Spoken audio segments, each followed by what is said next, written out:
Mes bien chers frères, la fête d'aujourd'hui renouvelle pour nous les premiers instants de Jésus-Christ, né de la Vierge Marie. Et lorsque nous célébrons la naissance de notre Sauveur, il se trouve que nous célébrons notre propre origine. En effet, lorsque le Christ vient au monde, le peuple chrétien commence. L'anniversaire de la tête, c'est l'anniversaire du corps.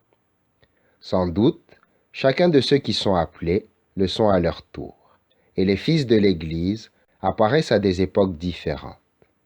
Pourtant, puisque les fidèles, dans leur totalité, nés de la source du baptême, ont été crucifiés avec le Christ dans sa passion, ressuscités dans sa résurrection, établis à la droite du Père dans son ascension, ils sont donc nés avec lui en cette fête de la Nativité.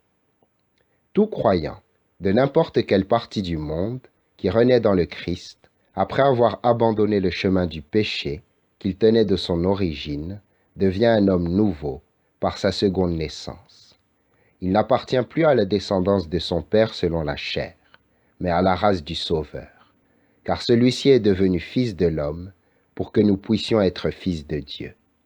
Car si lui-même, par son abaissement, n'était pas descendu jusqu'à nous, personne n'aurait pu, par ses propres mérites, parvenir jusqu'à lui. Un si grand bienfait appelle de notre part une reconnaissance digne de sa splendeur. En effet, comme nous l'enseigne saint Paul, nous n'avons pas reçu l'esprit de ce monde, mais l'esprit qui vient de Dieu, afin que nous connaissions les dons de la grâce de Dieu.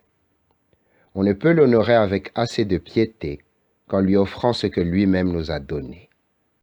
Or, dans les trésors de la générosité divine, que pouvons-nous trouver qui soit aussi bien accordé à la dignité de la fête présente que cette paix proclamée par le cantique des anges lors de la nativité du Seigneur.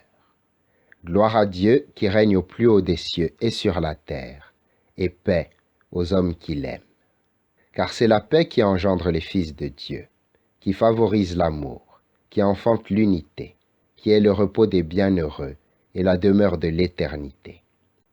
Donc, ceux qui ne sont pas nés de la chair et du sang, ni d'une volonté charnelle, ni d'une volonté d'homme, mais qui sont nés de Dieu, doivent offrir au Père la volonté unanime de fils artisans de paix.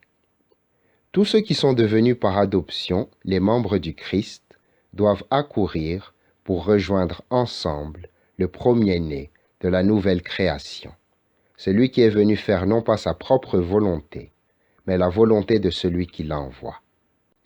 Les héritiers que la grâce du Père adopte ne sont pas des héritiers divisés ou disparates.